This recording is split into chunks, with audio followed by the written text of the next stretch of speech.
She didn't deserve it anyway. Take her away. She's not even part of our family. That's what my sister said when I found my daughter's cake in the trash. The same cake I stayed up all night baking, with pink swirls and butterfly toppers she picked herself. It was supposed to be a joint birthday for all the cousins. But when we arrived, no balloons. No seat for my daughter. No one even said her name. And now, here I was, holding a half-melted cake with plastic wings and crushed dreams, while my sister grinned like she hadn't just shattered a 7-year-old's heart. Hi everyone, my name is Cambria Lee, I'm 28, and if you think this is just another story about toxic family, stay tuned. Because what they tried to humiliate in front of everyone, I turned into a lesson they'll never forget. As my daughter clung to my leg, I bent down and whispered, "You did nothing wrong. You deserve every good thing." And then, without another word, I picked up the ruined cake, held my daughter's hand, and walked away from the backyard full of clapping cousins and forced smiles. No one followed. No one cared. But what they didn't know was that the next morning, I'd wake up to 23 missed calls from my sister. The same sister who once told me I was barely part of this family, because something had gone horribly wrong with her wedding booking. And the only person who could fix it was me. Funny how karma likes to RSVP. When I saw her name flash on my phone 22 times, I didn't answer. Not out of spite, but because I knew what she wanted. You see, what my family didn't know was that I'd been the one to recommend their wedding venue. It was a tiny private estate on the cliffs.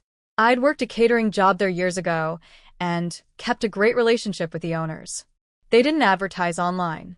No social pages. Only referrals. And the referral had come through me. But yesterday, after the birthday disaster, I sent the venue manager a short email. "Please remove the Parker Wells wedding booking under my name. I'm no longer involved." And just like that, the date disappeared. Because it was never in her name. It was in mine. She must have found out around midnight, because that's when the call started. And I just sat there, lights off, brushing my daughter's curls as she slept beside me, her little face finally calm. I whispered, "You're not an outsider, baby. They are." By morning, my mom had joined the panic parade. Text after text came in. "Cambria, we need to talk. Your sister's venue is saying it's gone? Are you doing this to ruin her wedding?" "Oh no, Mom. You did that." "When you clapped as my daughter cried. When you raised a toast while I wiped frosting off the grass. I made one call to the venue manager. Calmly told her not to release the spot to anyone else. Just leave it empty. And when my sister showed up outside my door at 11 a.m. with fake tears and trembling hands, I smiled. She still didn't know that I had one more surprise. She stood there, mascara running, heels in hand like she'd sprinted halfway across the city. "Cambria," she gasped, "please, I didn't mean it. Mom made me say that stuff about your daughter." I tilted my head. "You mean when she said my child doesn't belong in the family?" Her lips quivered. "It was just tension. Stress. Please, the venue canceled the whole thing. And the caterer backed out too. They said your name was on all of it." That was true. Because every vendor, the flowers, the band, the signature cocktails she boasted about on Instagram, had been booked through me. She looked smaller than I remembered. But not because she'd shrunk. Because I'd grown. "You'll figure something out," I said calmly, keeping the door half open. "But the wedding's in 6 days, Cam." I leaned against the frame. "You mean the party celebrating the baby you told my daughter didn't deserve to live?" Her face blanched. "Oh yes. That part had slipped out during the cake scene. You weren't even supposed to have her," she'd muttered, not knowing I heard. I reached into the bowl beside the door and pulled out something light. An envelope. "I actually came to give you this," I said, handing it to her. She blinked. "What is it?" "My blessing. For the new venue. I called a cheaper one last night. Told them you'd be reaching out." Tears welled in her eyes. You did that for me?" I smiled. "Of course." She clutched it to her chest, relieved, thankful, until I added, softly, "Oh, but I gave them your real budget. You know, the one you've actually earned." And I shut the door. Behind it, my daughter giggled. Because we weren't done yet. The moment the door clicked shut, I knelt beside my daughter. She was still building that crooked tower of wooden blocks, focused, unfazed. I kissed her forehead. "You did nothing wrong," I whispered, because I knew someday she'd ask why Nana and Annie didn't come to her party, why her cake was in the trash, why she overheard those cruel words. But today, all she needed was truth wrapped in gentleness. "I know," she mumbled, then added. "They were mean, but we're not." No, sweetheart. We're not. My phone buzzed again. Mom. Voicemail. Then another one. This time from the venue. "Cambria," the manager sighed. "They tried to use your deposit, but I told them it had been refunded to your name. You're all cleared. Do you want us to block them from rebooking?" I didn't hesitate. Yes. Block them. And send the final notice to her personally. They thought they could use me, again. Fund their image. Tarnish mine.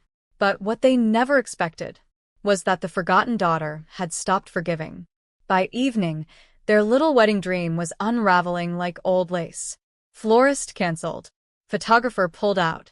Even Ezra, my brother, sent a text. "You should have been there for her. But I get it now." And then a second, "I can't believe what she said to your kid." It made me freeze. Was he taking my side? I didn't reply. Not yet. Because just then, I received a message from someone unexpected. My aunt. Estranged. Rarely spoke. It read, "I've heard what happened. Can we meet? I have something to show you." Under it, a photo. My mother. My sister. Holding my daughter's cake, days before the party. Laughing. Like it was all just a rehearsal. The cake was unmistakable. Pink frosting. Silver lettering. Little sugar butterflies, all custom. But in the photo, it wasn't on our table. It was at my mother's house. On her counter. Days before my daughter's birthday. They had used it, mocked it, like it was some inside joke. My fingers trembled as I typed a response to my aunt. "Where did you get this?" She replied instantly. "I was there. I left early." I didn't know what they were planning until later. I didn't say anything then. But after what she said to your daughter, I can't keep quiet. I stared at the screen. That cake wasn't forgotten. It was never meant for my daughter. They used her celebration as a setup, a background for their twisted theater.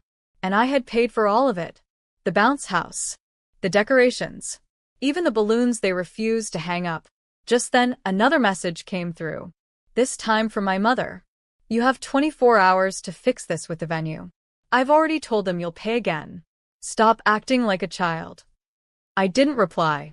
Instead, I sent a single screenshot. The one from my aunt, the photo of the cake. Then I blocked her. That night, I sat on the floor of my kitchen, my daughter asleep beside me, her hand on my leg like a tether. And I realized something. They never hated me. They just never saw me. Not as a daughter. Not as a sister. Just as a source. Until now. The next morning, I put on a clean shirt, brushed my hair, and opened my laptop. The wedding was 5 days away. And I had just logged into the one account they'd all forgotten I still had access to. The account I logged into was still active. It was from my old job, a shared vendor dashboard where I had once managed event logistics for high-profile clients. Years ago, I had quietly registered my mother's name under the account when she'd begged for help planning my sister's engagement. Back then, she hadn't even said thank you. Now, she'd forgotten it existed. Big mistake. I pulled up the wedding vendor list. Venue, booked in my name. Caterer, booked in my name. Decor, paid deposit. Still pending balance. Florist, same. DJ, chairs, tables, tent, all under me. Why? Because she'd used my old templates and asked the same vendors I'd worked with for years. She didn't build a wedding. She stole it. I didn't cancel anything that day. Instead, I made a call to each vendor, not to shut it down, but to freeze access. Pause everything. No one but me can approve changes or payments. If anyone calls you, tell them it's under review. They agreed. Then I sent an email to the venue, attaching screenshots from my mother's texts. No explanation. Just the words. I will no longer be covering this event. Please invoice the rightful party. Then I waited. By the next evening, my cousin, the only one who had sent my daughter a card, messaged me. You okay? Aunt Lori's in full meltdown. Said the venue canceled everything. Flowers too. I typed, then paused. And just sent back. Tell her I'm focusing on people who show up. That night, my sister posted on Instagram, pretending nothing had happened. But the next morning, Her post was gone. and so were the wedding decorations, removed from the venue's official schedule. They were scrambling. But I wasn't done yet. By Friday morning, the group chat was on fire. Mom had renamed it to Urgent Wedding Chaos, as if that would make me flinch. I don't know what's gotten into you, she texted. You've always been selfish, but this is your sister's big moment. That word, selfish, sat like a rusted knife in my stomach. I hadn't asked for designer gifts. I hadn't demanded to be praised. I just wanted acknowledgement that I existed. Instead, I'd spent years being the family wallet. My credit card had booked their trips. My work bonuses had paid their mortgage. And yet, the moment I invited them to my daughter's birthday, they forgot. No, worse. They discarded her cake like garbage.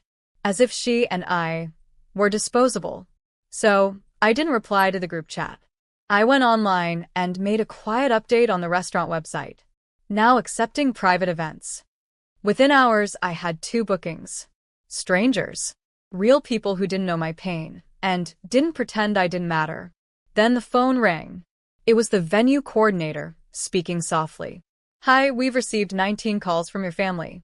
They're claiming you made unauthorized changes. But your name is on every file, every payment, every contract. I thanked her, then asked her to send one last email, CCing the new billing contact, my mom. The email subject? Outstanding balance for wedding services, immediate attention required. By the evening, my mom's Facebook page had gone dark. No wedding countdown. No brag posts. Just a black profile picture. But that silence didn't mean surrender. Because at 11:58 p.m., a message lit up my screen. We need to talk. Please. Don't ruin your sister's life over some cake. I took a screenshot and replied, This isn't about the cake. This is about everything you threw away. I didn't respond to Mom's message. Instead, I scrolled back through old texts. Can you cover the deposit? Ezra needs a new laptop. We'll pay you back. We didn't invite you because you're always too sensitive. I used to read those and flinch. Now they felt like case files. Evidence. I opened my notes app and drafted a single announcement. No anger. No insults. Just truth. Due to repeated disrespect and erasure, I've chosen to step back from family events. This includes financial assistance, emotional labor, and attendance. I'm not angry. I'm simply done. Wishing you all clarity and healing. I posted it at 9 a.m. By noon, my inbox had dozens of messages. Some angry, some sarcastic, some stunned into silence. But the one that stuck out came from someone unexpected, my cousin Ava. I saw your post. I cried. I felt the same way for years. Thank you for saying it. You gave me the courage to say no too. And just like that, I wasn't alone. Later that evening, I took my daughter out for ice cream. She giggled as chocolate melted down her wrist. No one sneered. No one judged. No one threw anything in the trash. We walked home hand in hand, passing by the same event venue that had once refused us entry. This time, the banner out front said, Closed for private event. Booked by owner. I smiled. I hadn't burned bridges. I had simply lit my own path. One where my daughter would never have to question if she belonged. She would. Because this time, I chose us.